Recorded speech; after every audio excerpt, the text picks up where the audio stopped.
Hi everyone, this is Hippy Dippy. Nice to meet you all. This is number 11 on the all-time anime list. You might be wondering why am I saying this in a calm voice. Well, this anime is called Assassination Classroom. Pretty much the teacher looks like an octopus and he can regenerate and he wants the students to try to kill him. Why, you may ask? Because he made a promise to the teacher that was teaching there before she passed away, that he was going to teach the kids on how to be better people. Because they're an E class, and that's pretty much the worst class ever, and no one expects them to do anything in the world, and that's what happens. With that being said, though, and every other class does the same thing. They are really fucking threatening, and they are fucking badassery. The thing is the fact that and this is the main reason why I would like to say this. Assassin. I'm not gonna spoil anything else. It's just that they're trying to kill their teacher because he's gonna blow up the Earth because his body's mutated because he's like an octopus, but he can move in the speed of sound, so to speak. And he teaches the cat class schoolwork even though they're trying to kill him.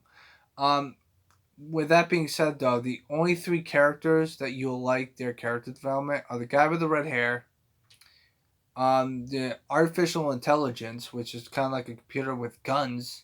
It's like a big giant screen TV that's like the size of this thing, and it's a girl, who she has a full episode on herself, which is good. Um, and she's also on the sidelines pretty much most of the time after that. But she's like this size, and she has like a small mortar, and she also has guns to kill him. Now they don't use real life ammunition. They use these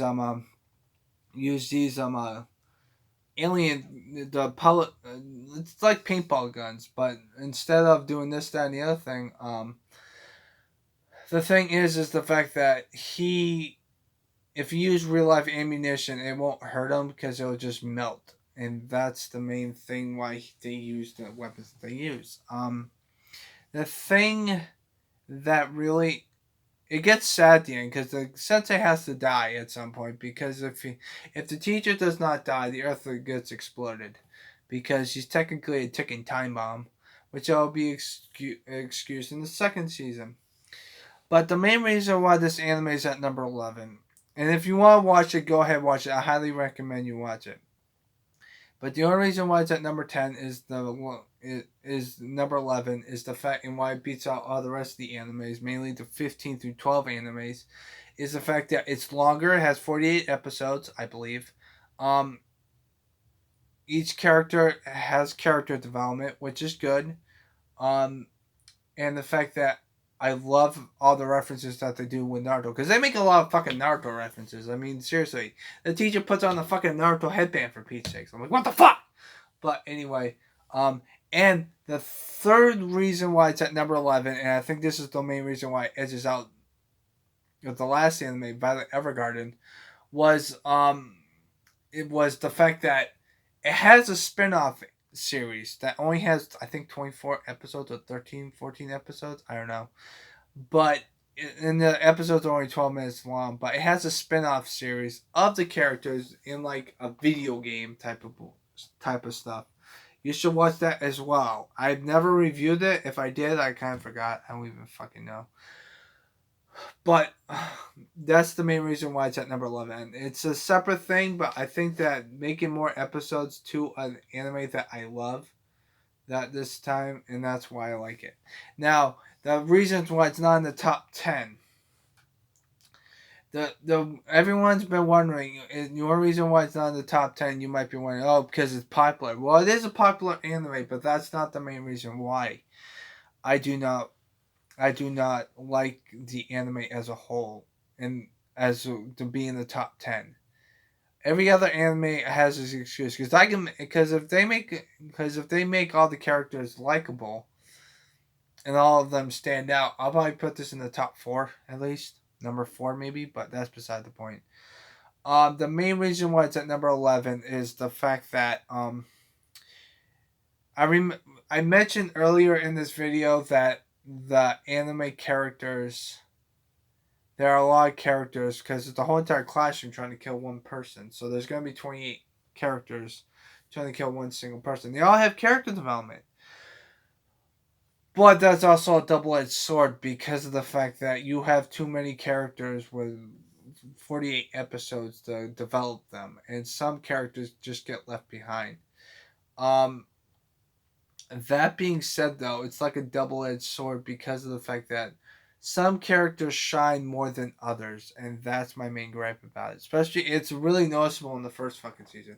Because the only character that gets shine is the kid with the blue hair, and that's only because he's the main character of the anime besides Sensei. Um, he he becomes a teacher like the teacher who they killed, and the fact of the matter is that he is how do I put this? How do I put this? I don't even know. But the thing is the fact that becomes a teacher just like his sensei, and then kid, and then the students try to tell him that they're gonna kill him, and then he just fucking beats a badass. That's at the end of the anime. But like I said before, the only three characters that are really good character development that you'll understand because every character has character development. That's 28 characters.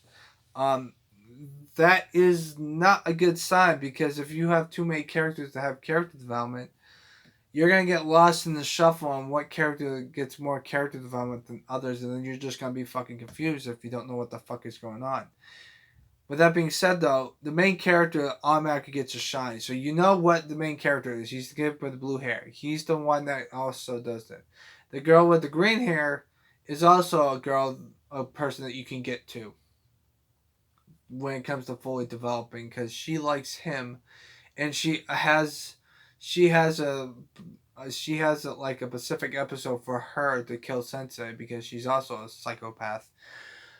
The only other characters that stand out are the characters that come in later because at first there's only 20. I think there's 26 or 26 characters in the first 3 episodes. The kid with the red hair, though, all he cares about is fucking blood. He wants to kill people because he's a fucking psychopath. But he gets good grades too because all he wants to do is hurt people.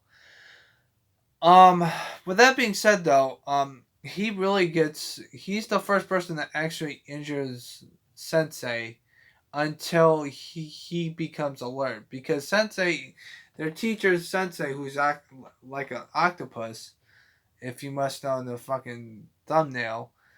When he's aware, he knows what to do because he was a former assassin, and the only reason why he's teaching these classes is because he made a promise to the teacher that was helping him out when he was somewhere somewhere, and I don't know where the hell. Watch if you want to know. But he's making a promise to their teacher who died because of reasons, but that's beside the point. Now then, when it comes to him, he is the most craziest person ever because he tries every nick and cranny trying to kill him. And then he just lightens up like a fucking douchebag. Um, the second character that you'll notice is the artificial intelligence. She's the second character that comes in. She's technically like a computer, but she can talk to the person. But when she gets introduced, she likes to shoot. She likes to shoot ammunition. Yeah, it hurts them, and she calculates them all because she's a fucking artificial intelligence. She's a fucking computer. Technically, it's technically a laptop that's talking to you because the screen has a person. But the teacher, the octopus man, Koro Sensei, likes to rewire her, and the fact that the people in the labs don't like that, so they rewire her back in. But then she decides to keep all the stuff because she likes to have friends because that's what she was out there. With that being said, the third character is the most interesting one because he doesn't join the class from the start. He joins the class in the second season because of his jackass fucking dweeb of his flunky.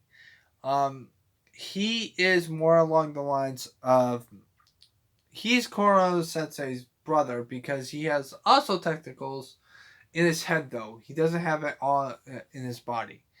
Um, but they're the main. They're the ones who damage him the most at some extent.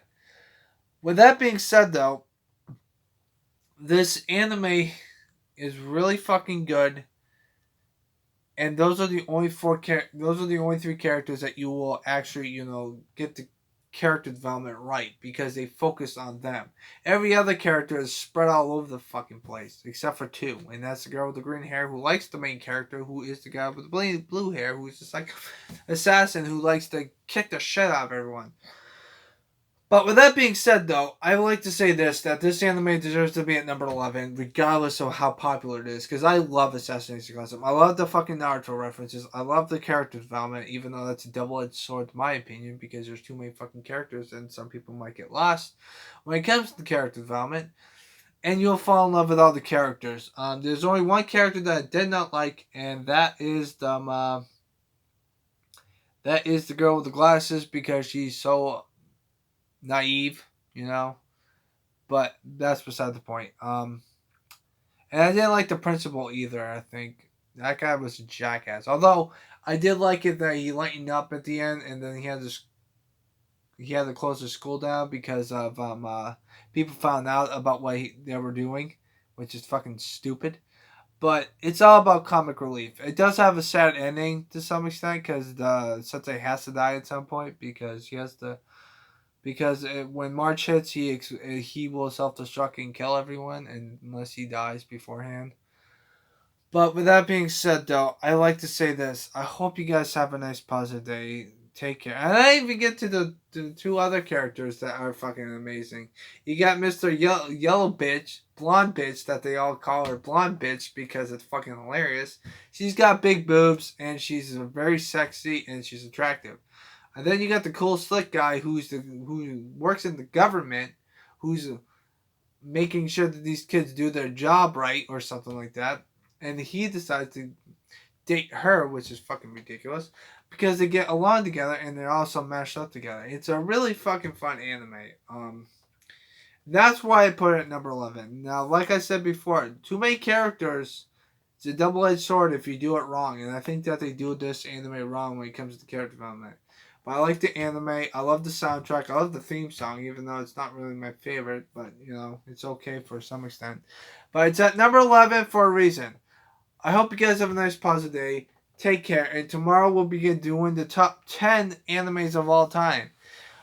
It took me 7 months just to get to here. But we're finally... Hopefully I can finish this top 10 list. The top 10 animes of all time. By the end of this month. Hopefully. I'm not too sure, but we're going to find out if we can do it. Probably not, but we'll find out. We're in the top 10, people. Let's see how you guys like about this list now. So stay positive. Hope you have a nice, positive day. Like I said, Assassination Classroom is at number 11. It respectfully deserves to be in the top 10, but because of the fact that there's too much character development, and I feel like that if you don't know what the fuck is going on, you will not understand most of the character development of some characters who don't get that much screen time. Okay, I do like the Naruto references. I love that. So I hope you guys have a nice, positive day. Tomorrow will be number 10, which you already know what it is because I already reviewed the fucking anime because I'm a fucking dumbass. But anyway, have a nice, positive day. Take care. Stay smiling, and rock on the microphone. I haven't said that in like a while.